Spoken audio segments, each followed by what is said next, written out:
over a 6-month period, I received around very close to 5,000 leads, right? And then of those 5,000 leads, we're experiencing about a 10% that are converting through to fully closed. That's the way that it's looking at the moment. So in terms of the 10% to pre-approval, which comes in roughly at around your $225 million, which is crazy, right? When I say that out loud, it's like I'm desensitized to it because now I've been doing it for so long. But when I say it out loud and I'm on a podcast like this, it reminds me that, yeah, it's pretty crazy. All from TikTok.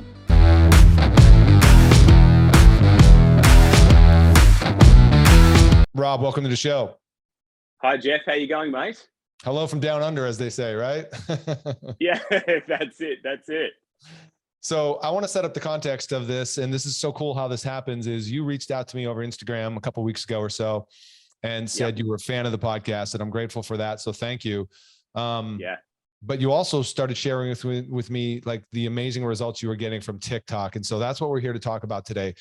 Before we get into that, why don't you give the brief backgrounder? How long have you actually been in mortgages as an originator? Yeah, sure.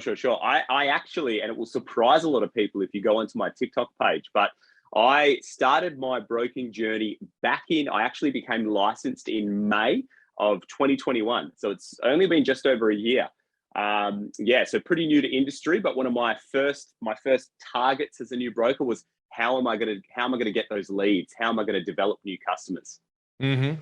All right. So did you intentionally set out to TikTok specifically? I actually, when I was going through the training in early of 2021 to become a broker, and the training over in Australia is probably similar to America and Canada in that it's you can do the course in a relatively short period of time, kind of 3 weeks to a month. So during that time, I was just smashing all of the different podcasts, yours being one of them, obviously, and just trying to learn about different ways that, and maybe find a way that isn't used by a majority of brokers, because I knew that coming into the industry fresh, there were going to be certain areas which were saturated. And so I wanted to go, well, where is somewhere where I don't see any brokers, but I've heard through some podcasts that maybe some people are getting these leads in.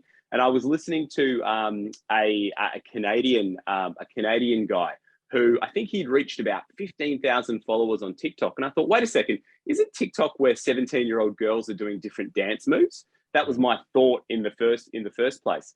And I thought, well, if he can get on there, maybe I can get on there too. So that's how it kind of all sparked. It sparked in my head in the short term. Wow. All right.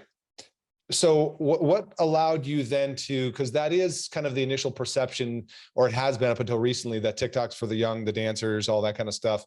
But I know you know this very well. And for listeners, you may not be aware, but the demographics of TikTok are trending older now.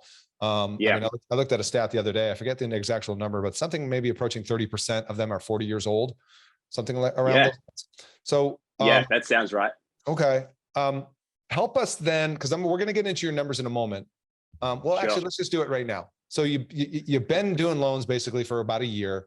You decided to go all in on TikTok, and I'm looking at your page here, your TikTok profile, and we'll share it in the show notes and all that. But you decided to go, quote, all in on TikTok. So what I mean by this first question is then, were you trying to be the bumblebee and hit a bunch of socials, or did you go all in on TikTok? I went all in on TikTok. Now, a little bit about my background prior to becoming a broker is I have actually spent 10 years in the education industry as a high school teacher, teaching secondary maths. And then I also have a tutoring business. So in addition to that, we supply tutoring to students all the way down in grade 1, all the way up to year 12, right? So my background is in educating people and teaching them, how to learn different concepts. So one of the things I wanted to apply to TikTok was, well, I just want to teach adults now how to best prepare themselves to get a home loan. And when I started consuming TikTok and realizing that it wasn't just 17-year-old girls dancing, and there were lots of different content creators on there teaching people about lots of different industries, really niched industries, and things that I never even had thought to learn in my life. but they did it in an engaging way. So it was digestible for me. I thought, well, maybe I can do that with mortgages. And so I went all in on TikTok. And I also in the past have had my own podcast all about small business a couple of years ago in Perth. And when I was promoting that podcast, I was promoting it primarily on Facebook and Instagram. And I noticed that I was putting a lot of effort into creating content on those two platforms and getting relatively low engagement. And then what I had read about TikTok at the time was that you can have no followers on this platform, literally zero, and you can experience your first post going completely viral. And getting hundreds of thousands of views. Whereas on Facebook and Instagram, your virality was a representation of your follower size.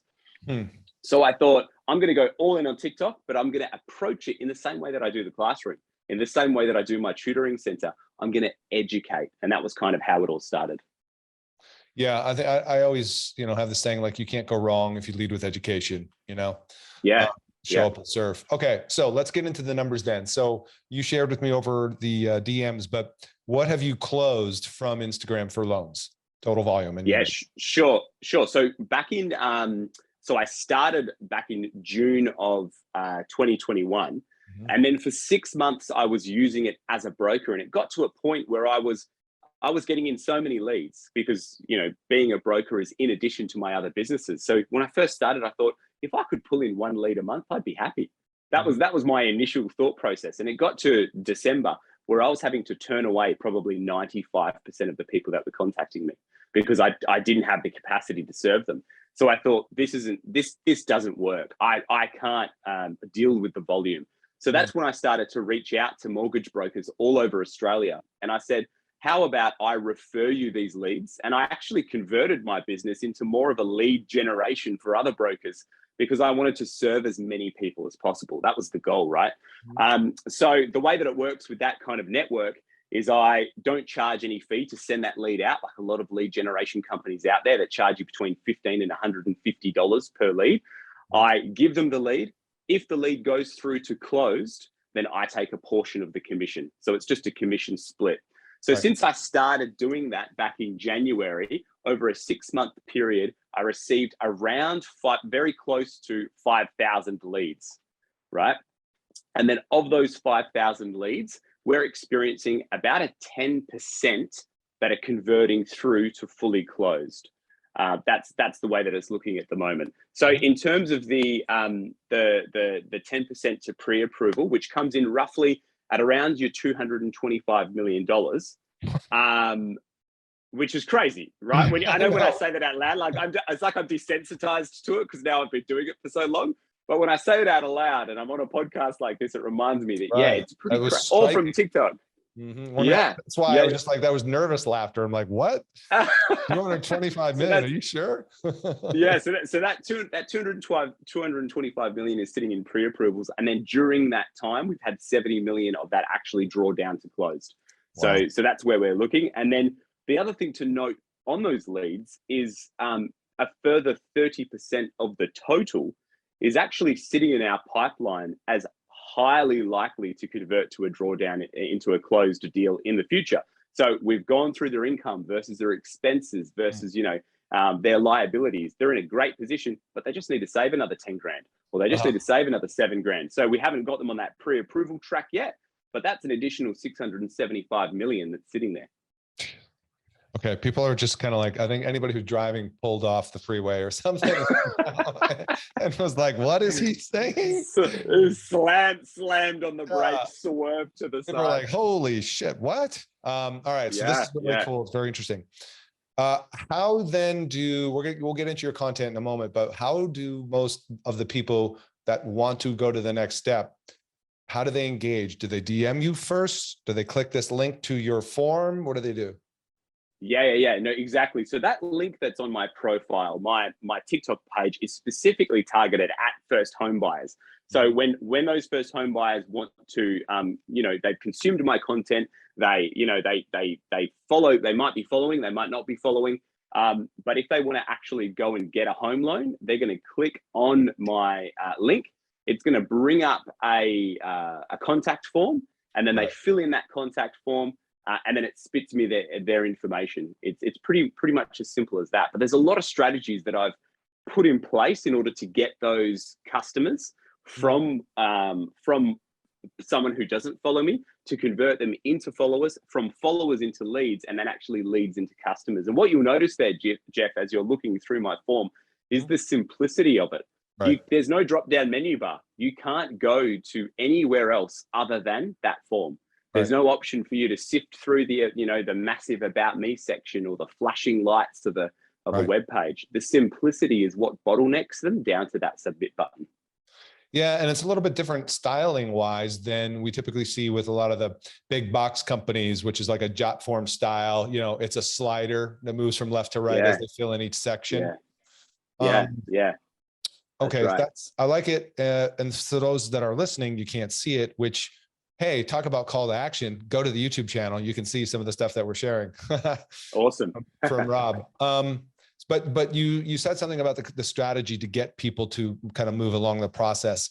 And that is a good segue to talk about content. And then how do you take it from just a point of entertaining, useful info to applying?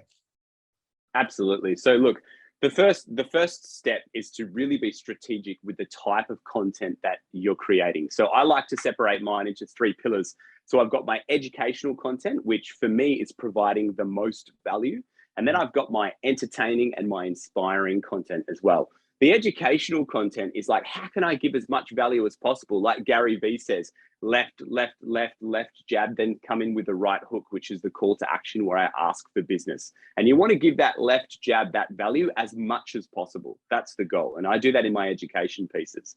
In my entertaining and inspiring pieces, I'm showing the part of my personality that they want to get to know.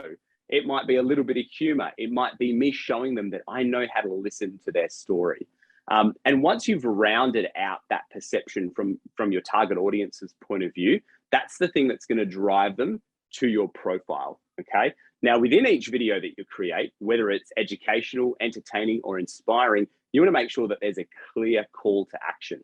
And that call to action needs to be either a driver for engagement. So what type of call to action are you going to use that's going to try and get your content onto as many eyes as possible? And then what call to action are you going to use that actually drives people to your profile? And it literally will be as explicit as head to the link in my profile to get your such and such problem solved. You want to make sure that your profile is going to provide them, or the link in your profile is going to provide them with the solution to the problem that you clearly have presented them. Are you providing more than one link in the profile?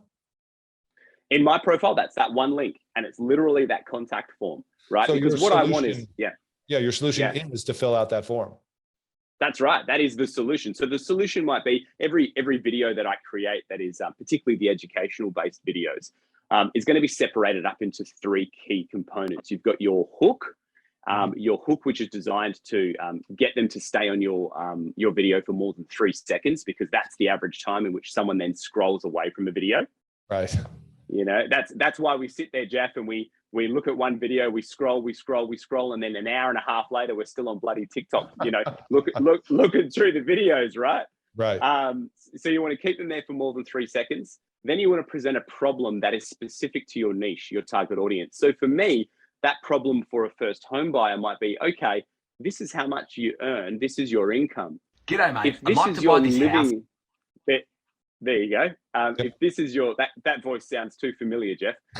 If you are earning a particular income and then you have particular living expenses, or you might have a car loan or a personal loan or whatever it may be, then this is your limited borrowing power. However, if we make some adjustments to that and we change your living expenses and you can prove that you've adjusted your living expenses over time, then the solution here is going to be an increased borrowing power. Now, if you want support in order to get yourself over the line when it comes to getting approved for a home loan, then you can head to the link in my profile and my mortgage brokers will support you completely free of charge. So that's kind of the call to action. So you're kind of disclosing that up front, that you've got an association with mortgage brokers who can, support you in your next step, right? Absolutely. So everything that I do in my page, it's transparent to say that what I'm doing is I'm connecting you with quite literally the best mortgage brokers in Australia, because I find the ones that are specific to your situation. Whether you're a first-time home buyer, you want someone who knows all of the government schemes and grants off the back of their head, so you're best supported when it comes to getting your first home, as opposed to someone who wants to buy their first investment property. You really need two different types of brokers who are specialized in different things. And so my sell point is that I find you the best one, rather than you having to go into Google and trust a Google review. And when do you kind of disclose or reveal that? Is it in every video, only certain videos? Only some videos, that's right, because some videos they might be a lot shorter. So some videos might not be a whole minute educational piece of content. They might only go for 4 seconds. And that 4-second video could be not even of my face. It might be of a landscape, and it might be of, you know, me going for a walk with my wife, and I've come across a beautiful field. I get my phone out, take a quick video for 4 or 5 seconds, go beauty. I'm going to use that later when I get into the office to create some content. Then I'm going to overlay some text over the top of it. I'm going to make sure that that text takes at least 12 to 15 to 20 seconds to read, so that while they're reading that text, it's going to push the video to be played 4 times. TikTok's going to take that information. They're going to go, oh, this person really likes that video. They watched it 4 times. But my strategy there is that that's how long it takes them to read the information. And then it pushes that video out to lots of people. Yeah, there's lots of little strategies and tricks you can use to drive engagement, Jeff. Where did you learn that strategy, man? That sounds pretty advanced, like trial and error. That there, right there, mate, is trial and error. Is it really? So over the last, so since I started, I think I just cracked 1,700 posts that I've done kind of throughout that time, and a lot of that I'm just doing these tests. And I think the second point there, Jeff, is once you gain the courage to put yourself out there and just throw a piece of content up and just be okay with it either crashing and burning, which, believe me, a majority of my posts have done. You know, you find out when you throw enough stuff at the wall, Jeff, you find out which one sticks. Yeah. But you've got to keep throwing to find that out. If you do 1 post a week, then you're only throwing 52 times a year, right? But if you do 3 a day, boom, all of a sudden the likelihood of 5 of those sticking and getting 1 million views each is a lot higher. So that's what's happened with me. Yeah, that's one of the questions I was going to ask you, is how do you know what your audience wants? I suppose part of that is the view count. Yeah, look, there's a couple of things. Number one is the view count. Number two is the proportion of likes comparatively to that view count. So I like to, a lot of the time, actually do a little bit of a ratio, and I'm going, okay, is it 5%? Is it 10%? Is it 7%? Often I'll find that the really valuable pieces of content that run for a minute might get much less engagement because the TikTok algorithm might not push it out as far, but the ratio of likes is much higher, which is telling me that my audience, even though it's been seen by less eyes, the people who do see it really appreciate the value.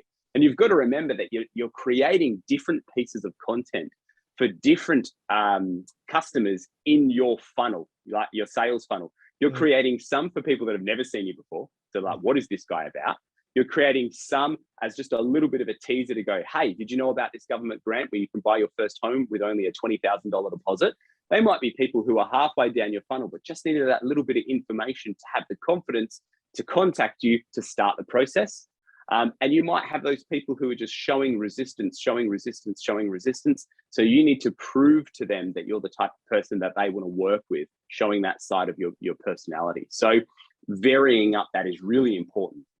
What kind of analytics can you get with TikTok? Because full disclosure, I am really not that knowledgeable on TikTok. So I am like on YouTube, or whatever, but tell me about the analytics you can get.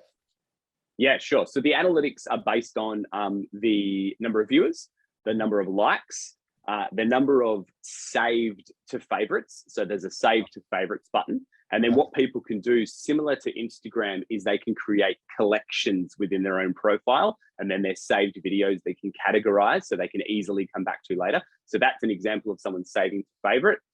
They can also then forward that video or share that video on, and they could share it within the TikTok app, or they could share it like via a message or messenger or whatever platform that they want. They can share that video. So you also are given that stat. You're given then the percentage of people who watched the video, the percentage of them that then watched the full video. So you're given that amount, which is really interesting. For me, I like to be pushing, around 20%, somewhere between 15 and 20% of the people that see the video. I like to get to the end of the video, so the full video. And that information there is valuable because then you go, well, wait a second. How many of these people are actually getting to see my call to action? And now recently, over the last couple of months, TikTok have released a graph, a retention rate graph, which is probably more similar to YouTube, where you go, okay, after the first, 7 seconds, I've seen 20% of my audience on average drop off. After the next 8 seconds of the video, another 10% have dropped off. And you actually get to see it as a graph. Right now, you can use that information, and if you do enough pieces of content, you can go, okay, well, hold on a second. Those little 4-second pieces of content that I create, they've got like a 90% full watch rate because they're so short, right? So it doesn't matter where I embed my call to action. But if I'm going to do a 1-minute piece of content and it's a particular style that I want to use, and I look back at the analytics and see every single time I do that video, like 78% of my audience is gone halfway into the video. Well, what's the point of putting a call to action in at the end when you could put a call to action in halfway through and be strategic with that, or put a call to action in a quarter of the way through and at least get that embedded and seen by a majority of the people that watch that video? Yeah, that's back to the strategy side of things. Yeah. Did it take you a while? Maybe not because of your background, but I'm just wondering, as you know, one of the biggest obstacles people tend to have is like, I'm not comfortable on video. I don't know what to say, what to post, that kind of, did you face any of those hurdles? Look, I did. And my very first piece of content that I released back in June of 2021 crashed and burned. And if you had the time to endlessly scroll, and you'd have to scroll through a lot of videos, but I still have it up there. Since then, and since I've gained a following, more people have gone back and watched it, which makes me feel good. But at the time, it got 200 views, not even, right? Like it sat there for however. And when I was comparing it to some stats on Facebook and Instagram, I thought that was pretty good. I was like, oh, 200 people, this is great. Right. But then I was like, well, hold on. That piece of content took me a while because I was trying to figure out the app and how it worked. And I was doing this all by myself, writing solo. Right. And so I thought, is this worth my time? And I took a break for a couple of days. And I thought, maybe TikTok's not for me, And then I posted my next one. And my next one, I thought, oh, Rob, what are you doing? You've just got to be a teacher here. You've got to go in and you've just got to do the same as what you would do in a classroom. So I set up the camera. I stood in front of the whiteboard at my tutoring center, and I literally, with a whiteboard marker, as if I was teaching a class, and I taught to TikTok about how in Australia a credit card limit can drastically impact your borrowing power. Mm-hmm. So I just described that to the audience. It was so bad. The video was so bad that, like, at the end of the video, because I didn't know what I was doing, it cut off like halfway through mid-sentence. It didn't even end nicely, right? It just finished. And I was like, I'm not going to re-record this anyway. Post all of it. I think it took like a day or 2 days, but it ended up on like 60,000 views. What?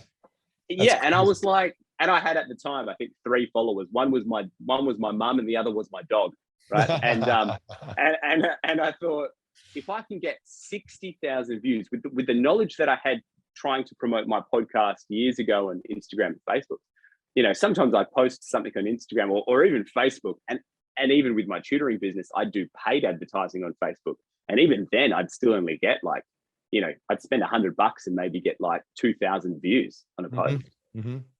And I'd go, if I'm spending money there on paid advertising and I'm getting such limited traction, and I can organically post something for free and get all of this engagement, and I'm clicking on the people's profiles who are commenting, and they're clearly, just by looking at them, people in their 30s, people in their late 20s. I'm like, these aren't 17-year-olds. These are people who want to buy homes, and they need someone on this platform to educate them about it. So that gave me the confidence early on. And over that time, I have slowly refined the way that I create my pieces of content. But the best social proof I've recently created a TikTok masterclass where I teach people how to do this. Mm-hmm. And one of my students, who is about a quarter of the way through the course, one of my students created his first piece of content 2 days ago. And he messaged me on TikTok to say, oh my God, I've just created my very first piece of content. Now, he used to create content back in February. He created 2 or 3 videos, and he just didn't know what he was doing. 100, 200 views. He's taken the first 2 chapters of my course, created a piece of content with absolutely 0 followers. That piece of content now is at 130,000 views. What's the topic of it again? So what's his profile, do you mean?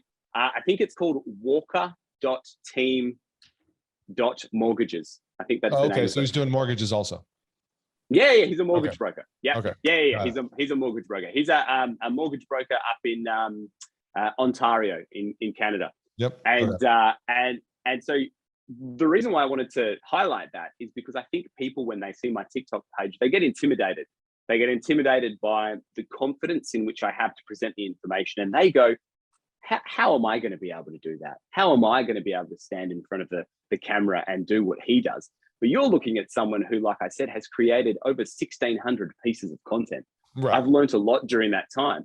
This guy, first piece of content, applied some really simple principles and produced, to be honest, I was a little bit jealous because he got better engagement than I did over the last 2 days. He produced results which were fantastic. And clearly, if you were to go on and watch his video, he has a lot of work to do in terms of how he's presenting.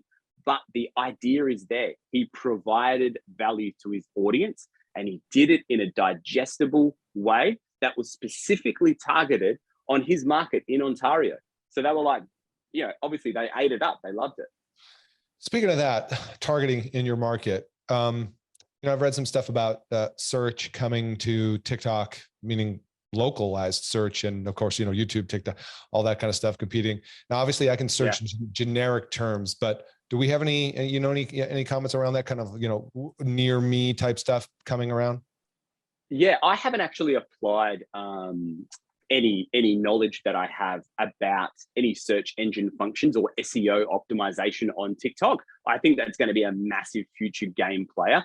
For me, what I do to make sure that I'm relevant if somebody searches is I'm using hashtags, which are, first of all, specific to industry. And I vary my hashtags up slightly based on my information. So if I'm putting out a piece of content which is about Australian government schemes, then you're going to find in the hashtags there some of the capital cities, right? Within my hashtags, in addition to mortgages and blah, blah, blah, blah, blah. Right. But if I'm pushing out a piece of content which is purely designed worldwide to kind of, gain an audience and build a following size, and I don't care if they're specific to my context in Australia, then that might be hashtags which are just more around finance, saving, budgeting hacks, those types of things, which are universal. They don't need to be specific to Australia. So I think that location-based hashtags and then niche-based hashtags are really important to push yourself out on the For You page algorithm. But it's also going to be important for when people start searching, and more people are searching every day. So you just got to make sure you have the right words in your caption and in your hashtags. And a year ago, they used to have a very limited number of characters on your caption, but now they've turned it into more a little bit like Instagram, where there's a lot of space now that you can write. Are people searching TikTok using hashtags? Even if you just put in the word. So let's just say you don't pretend in my comment I put in hashtag mortgage. If somebody types in mortgage without the hashtag into the search bar, it's still going to populate my video. Same difference. Okay. Yeah. Clearly, that's an Instagram thing, right? Using hashtags to search. But you glossed over a point a moment ago about the I'm bouncing around TikTok here. I found this. Well, what's so amazing, man, is like, we have all these assumptions about different things in life in general, but that's in social media. And like the assumption that TikTok, not really for me, not there, my audience isn't there. But then like you start, and because of your reaching out to me, you're, one of the reasons why I started digging deeper into this. But even just sitting here in this conversation, I started searching for mortgage related stuff. And I'm like kind of blown away by how many mortgage people are on TikTok with some pretty incredible followers and view counts. Like Like you're way up Absolutely. here, but this other girl, Samantha Power in Canada, Ontario, 16,000 Yeah. followers, 72,000 likes. I mean, Yeah. and she's Says clearly not, lots. she looks to be, probably in her mid 30s or so. Yeah. And it's just like, wow, whole new world. It is. It is. Even down in Australia, we're getting more and more. We've probably gotten, I don't know, in the last 6 months. And I think that when you see someone like myself as well gaining a lot of popularity on the platform, it gives you confidence to go, I don't need to have 320,000 followers like Robbo, the Aussie mortgage guy. I'm happy to have 10,000. In fact, I'm happy to have 2,000. If Right. you get 2,000 followers, I'm telling you right now that because the thing is, your following size, and like I said before, this is the beautiful thing about TikTok, is that I'll produce a piece of content even with 320,000 followers, and I can still get 100 views. But then the next piece of content, I can get 2 million views. It really depends. But that's the same for someone with 100 followers. And that was proven by my student 2 days ago, getting 130,000 followers. When on that day, my best post, I think, was like, I don't know, 10,000. He got 120,000 views on that post. And my post on that day the best one was about 10,000 views. So, and he had 0 followers, not even just a small following size. He had 0. So that blew my mind, because I thought it's amazing when you write a course and you try and teach people, and you would know this, Jeff, when you try and teach people stuff and you go, oh, like, I really hope that the way I've presented this works for them and it's digestible. But to see that on his first post, it blew my mind. Wow. That's really, really amazing. Okay. So this has been a pretty interesting lesson so far, and I'm looking at your hashtags and stuff, looking at your content. I'm trying to think, what do you say are the biggest, I know you've talked to a number of people about TikTok and getting started. What are some of the hurdles or roadblocks besides the mindset thing that, like, what I was thinking about with this is looking at your content. Are you creating mostly on your mobile phone? Yeah, exactly right, mate. So and that's the other hurdle, right? They go, no, I can't start creating content until I have my ring light. Right. Like, mate, what? Go and stand next to a bloody window. That's step outside, man. There's the sunshine. Step out. Yeah, exactly. I can't do it without my ring light. I can't do it without a brand new Rode wireless microphone, right. mate. All these excuses. The iPhone's got a microphone in it, buddy. So what you need to do, and I still right now create literally 99% of my pieces of content with just my phone in my hand. And in the course that I was talking about, my TikTok masterclass, I show you a behind the scenes look. There's 64 learning experiences, and some are based on theory, so explaining why I do what I do, but a majority of them are practical. So what I will do is I've set another camera up to the side, and I've got me sitting there with my phone, just sitting in my chair in front of a window, showing you exactly how I film my piece of content. And it's just me holding my phone in front of my face, nothing fancy, speaking to the camera, right? And then I also go on to show you screen recordings of my phone and actually walk you through what buttons I press, how long I press them for, how I make the editing super simple and super efficient. Because I know if you guys, in America or anything like our mortgage brokers down here in Australia, the one thing we don't have is time. Right. So we really want to make sure that it's as efficient as possible. But that there tends to be, when I speak to new brokers, the biggest barrier to entry is the understanding that you don't need anything other than your phone. You just create it all like that. And so I think that empowering people to see how I do it so simply, a majority of the time I'm just sitting in my car.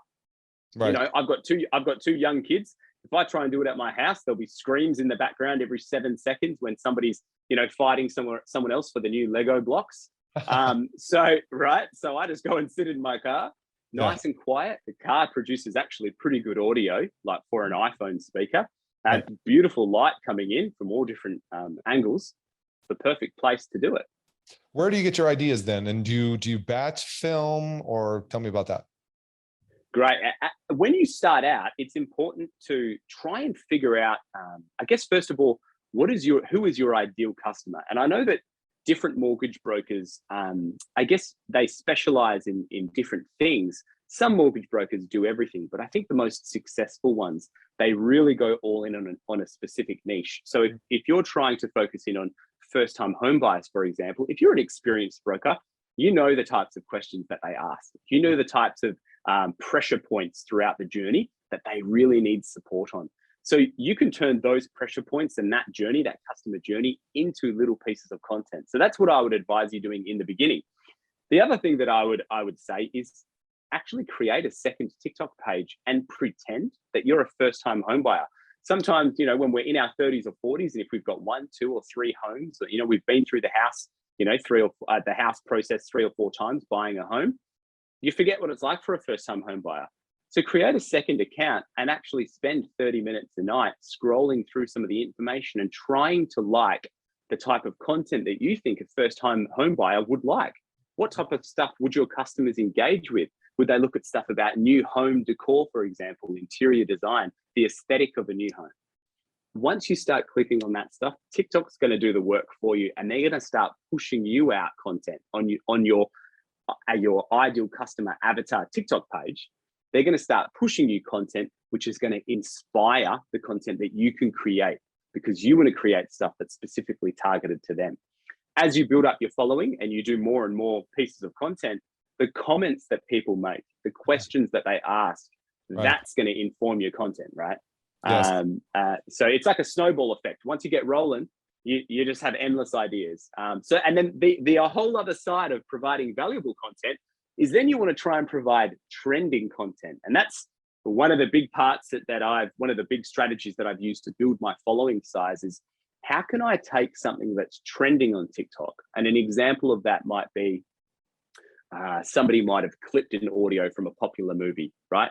And then somebody might mime over the top of that trending audio, and then they'll put some text over the top and they'll relate it to their niche.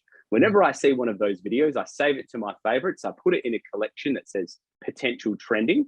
Mm-hmm. And then I go, how can I convert that? How can I convert that into something that's specific to mortgages or home buying or real estate? And it might be me trying to make a joke out of it or make it funny, but it's just trying to relate it to my niche. And those are the little strategies which can really kind of propel your following and push your engagement out to a wider audiences when you take advantage of trends on TikTok. And so can you repurpose that trend like you do on Instagram with audio? Yeah, absolutely. You can repurpose the trend. And I'm glad that you said the word repurpose, because at the moment I'm trying to push out around 4 pieces of content a day. Right now, to start with, that would have been impossible. That would have been crazy. I was just trying to do 1 piece of content a day, and my goal was to do it for 60 days. And that little challenge that I set myself in the beginning was what brought me up to about 12. I think it was 12 or 13,000 followers over those 60 days was where I got to. But now I'm more efficient, and I have a little bit more time to really focus on the content. I'm trying to push out 4 or 5 pieces a day. But that doesn't mean 4 or 5 brand new pieces of content a day. I try and film 3 and then repurpose 1 or 2. And when I say repurpose, I find one of my old pieces of content, I re-download it using particular software to remove the watermark, the TikTok watermark. So if a new person coming in, they go, oh, this looks fresh. It doesn't look like he's just reposted it with the TikTok watermark. And then I've just maybe slightly tweaked it. So the previous one might not have had my voice in it, and it might have had a trending sound or whatever it may be.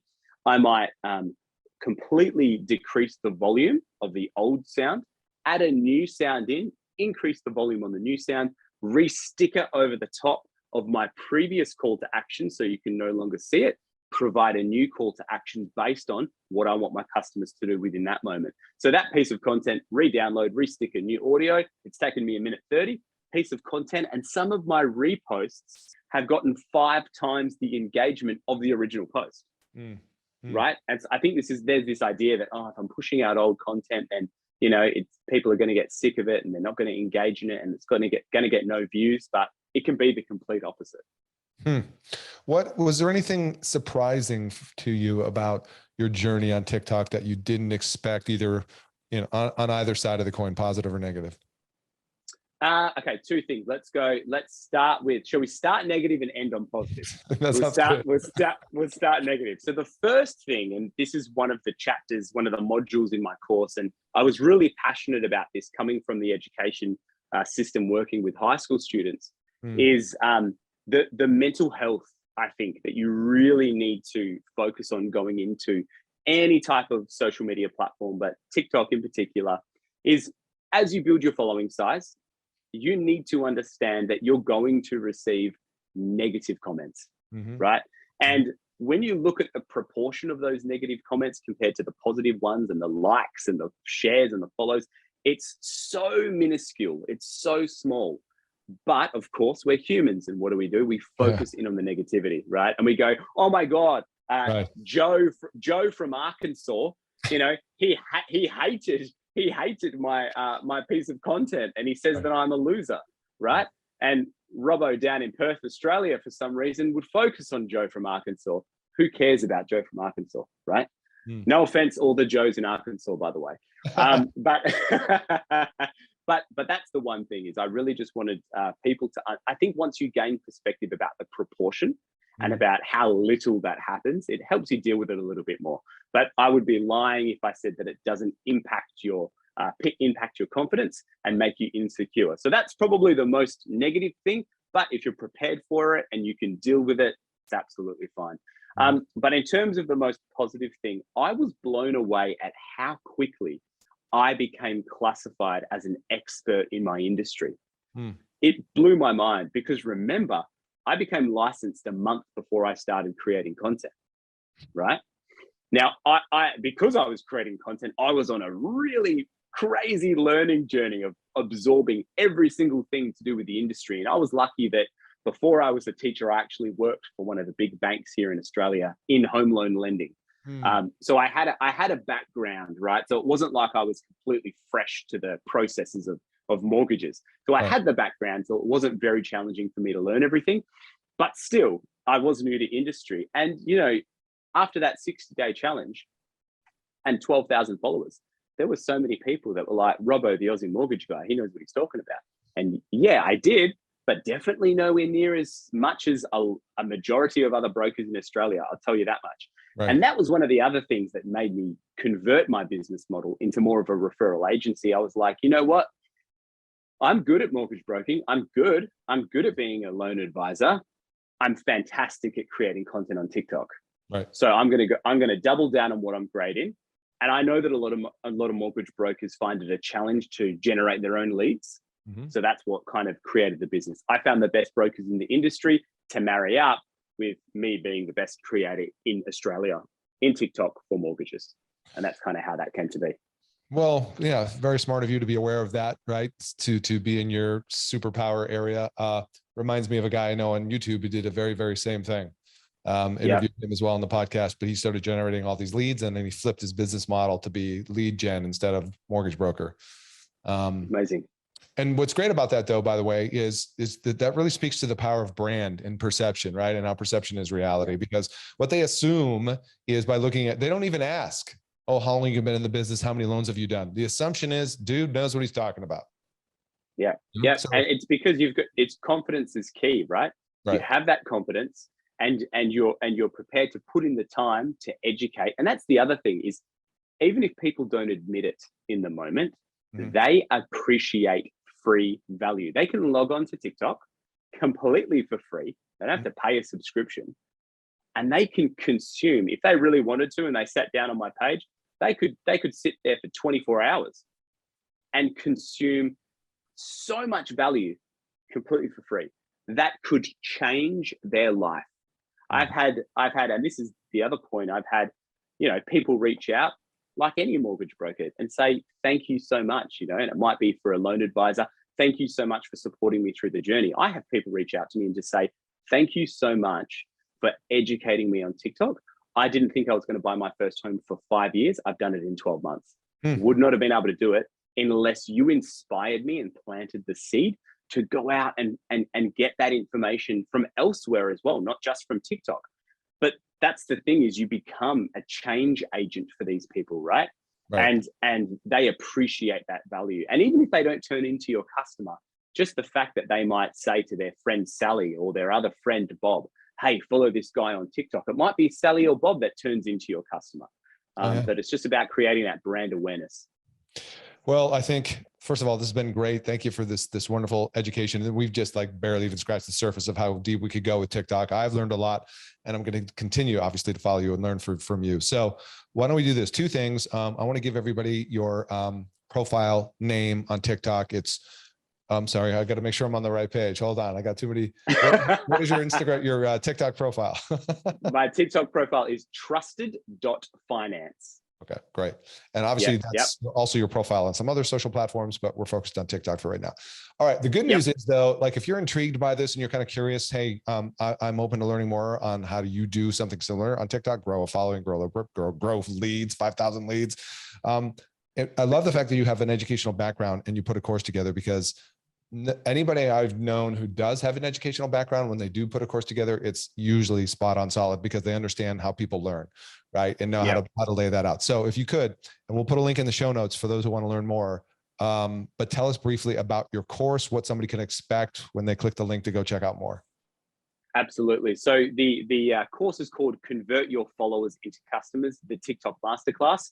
And basically what it is it's 64 modules, 64 learning experiences separated over 6 chapters. Now, these 6 chapters are delivered to students over 25 days. And that is a very deliberate, like I'm glad you mentioned my education background. There's a very deliberate strategy in that. And it's that after every chapter where I teach you, first of all, how to start your account, how to create your ideal customer avatar account, how to think about your persona on TikTok. You guys have obviously heard Jeff call me Rob, which is what a majority of people in my life call me. But on TikTok, I'm Robbo, the Aussie mortgage guy. So how to dial up parts of your personality in order to suit your target audience. It starts at the very basics, but then it actually goes into the nitty gritty of how I create my content, why I create my content. And then more importantly, I've screen recorded all of the analytics behind the videos I create to show you theory, practical, and then what's the result. After we get the result on those engagement stats, I then show you how I convert them into leads down through my contact form and my sales funnel. And then once we have those leads, how my mortgage broker network actually convert those leads into customers. Because I want for this masterclass to be a full journey from brand awareness to follower to lead to customer acquisition. That's the goal. Now, in between each of the chapters, there's 5 days. And during those 5 days, that's where I give you tasks to complete. Okay. And it might be actually creating your ideal avatar profile and using it and actually recording some of your learning from that. In the next 5 days, it might be creating a piece of educational content, one piece every day, and adding me on TikTok so I can make sure that you're actually doing it. So that's unless you apply it, a part of my role because I'm still attached to a high school here in Perth. A part of my role there, in addition to teaching mathematics, is I'm responsible for teaching the teachers how to teach. So that's my job role there as well, in addition to all of this. So I have an acute awareness of how to teach people new concepts, adults as well as high school students, how to teach them new concepts, but then how to inspire them to apply them and generate change within whatever industry they're in. Love it. Love it. I'm definitely looking forward to checking it out myself. Once again, people, if you want to check out more, the link is in the show notes. Please go check that out. And I know we're going to have you back, Rob, because this is, again, just kind of scratching the surface and there's so much to go here, but I appreciate you getting up at 6 a.m. to do this podcast with you. That's it, mate. I'm going to have to go back to bed now, I think. If I know you at all, probably not. So again, really, really appreciate you. And thank you for the kind words, reaching out to me over Instagram for the DM. I love how we're in this world now where we can connect anywhere, right? And just be like, hey man, you're doing cool stuff. You're doing cool stuff. Let's talk and let's bring that right to reach more people. So hats off to you for making. Yeah. Love it, Jeff. Thank you. You bet. You know what to do, listeners. If you like this episode, first of all, check out the links in the show notes. And then number 2, hey, if you feel compelled, leave a review. And appreciate you guys tuning in. We'll see you on the next one. Bye for now.